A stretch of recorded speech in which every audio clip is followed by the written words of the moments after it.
અખંડ વાગડના પદાધિકારીઓ, હવે તો નક્કી થઈ ગયું છે એટલે હવે પદાધિકારીઓ કહેવામાં કોઈ વાંધો જ નથી. 1000% જીતવાના 100%ની વાત ક્યાં આવે છે. પણ થાણાવાસીઓને ખાસ મારે નમ્ર વિનંતી છે. સાહેબ, અમે વસંતજીભાઈ ક્યાં ગયા? હા, તો વેલજીભાઈ, અહીંયા થાણામાં આપણે ઘણા કામ કર્યા છે. એકચ્યુઅલી એટલું બધું એવું કોઈ વધારે પ્રોબ્લેમ નથી આપણી ઉમાં. પણ એક ખાસ વિનંતી કરીશ, સાહેબ, તમારી જેવા અમારી ઉમાં બી સફારીવાળાઓ છે થાણામાં, ચિઠ્ઠીનું રાજકારણ કરી રહ્યા છે. અને લાસ્ટ ટાઈમ બી આપણે જોયું, અહીંયા વર્ધમાન સ્થાનકનું ઇલેક્શન હતું ને, એટલે એમાં ચિઠ્ઠીઓના રાજકારણ કરે છે. એટલે મારે ખાસ એક વિનંતી છે કે લોકો ચિઠ્ઠીઓનું રાજકારણ કરે ને, સાહેબ, ફાડીને ફેંકી દેજો. ગાડીઓ આવશે એમની, બેસી જાજો. પણ વોટ ફક્ત સૂર્ય અને સૂર્યને જ આપવાનું છે.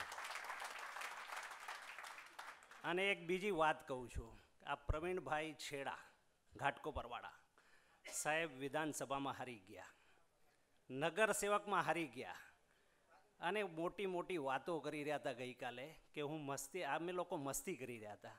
સાહેબ, મસ્તીનો ધંધો બંધ કરો અને જ્યાં ધ્યાન આપવું જોઈએ એમાં ધ્યાન આપો. અને ખરેખર પ્રવીણભાઈએ ગોરેગાંવમાં કીધું હતું ને કે આ ખોટા પક્ષે જઈને બેઠા છે. સાહેબ, જ્યારે કોંગ્રેસનું રાજ હતું ત્યારે આ ભાઈ સાહેબ બીજેપીમાં હતા, અને જ્યારે બીજેપીનું રાજ આવ્યું આ ભાઈ સાહેબ કોંગ્રેસમાં ચાલ્યા ગયા.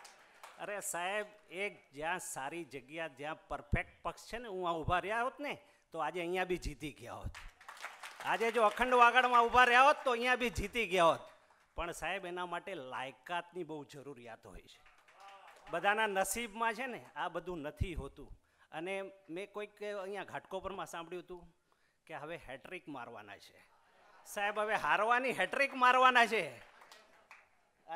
હા, તો આ હવે હેટ્રિક માર્યા પછી શાંતિથી બેસી રહ્યો. સાહેબ, એક ટાઈમ હતો અમને ગર્વ થતો કે અમારા લોકો રાજકારણમાં છે, નગર સેવકમાંથી. આ જો બીજેપીમાં રહ્યા હોત ને સાહેબ, MLA નહીં મિનિસ્ટર હોત અત્યારે. અને સાલા આપણે કહીએ ને કે આપણા આ સમાજનું ખરેખર જ્યાં ધ્યાન આપવું જોઈએ એમાં ધ્યાન નથી આપતા, ખોટી જગ્યા ઉપર ધ્યાન આપે છે.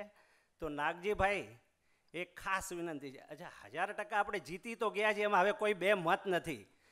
અને આ ભલે ઢોલ નગારા વગાડી રહ્યા, થાણામાં એ લોકોએ બહુ ઢોલ નગારા વગાડ્યા, ત્યારે જ મેં અમારા એક બે મિત્રો પણ ભૂલથી હું પૂછી ગયા છે.